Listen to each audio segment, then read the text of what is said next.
Welcome back to Healthy Cooking with Z. Today we're going to be making crock pot taco soup. Ingredients for our crock pot taco soup include lean ground beef, and of course you could use ground turkey if you prefer. We're going to have some non-fat plain Greek yogurt. We're going to do chicken broth, or I have chicken stock, so we'll be using that.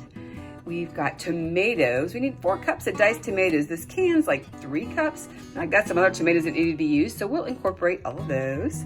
Gonna have some taco seasoning. Gonna have some shredded cheese, and low fat is gonna be preferred. And then we're gonna have fresh cilantro. And we're gonna add in some zucchini chunks just to have a little bit more veggies in our soup.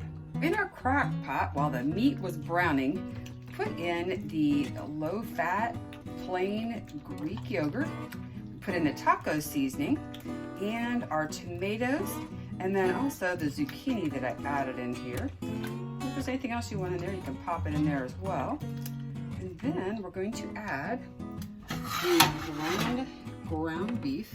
And mine was so lean that there wasn't any grease to drain off, but if you do have some grease, you should get that off of there. I'm just gonna mix this all up.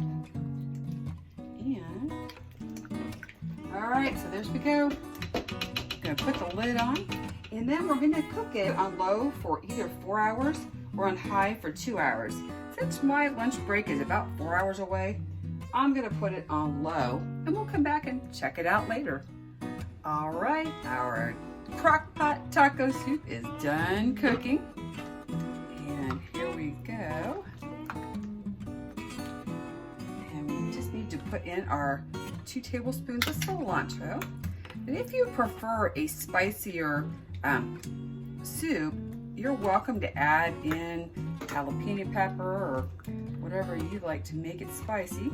So we're gonna let that just sit a minute. We're gonna plate it up, and I'll be back. Soup's on. Our crock pot taco soup is ready to eat. I have added 1/5 of a cup of shredded cheese. It's our reduced fat skim cheese. And I put a little bit of our fat-free Greek yogurt on there as well. And it tastes great. And I hope it's something that your family will enjoy as well. Thanks again for joining me for another episode of Healthy Cooking with Z.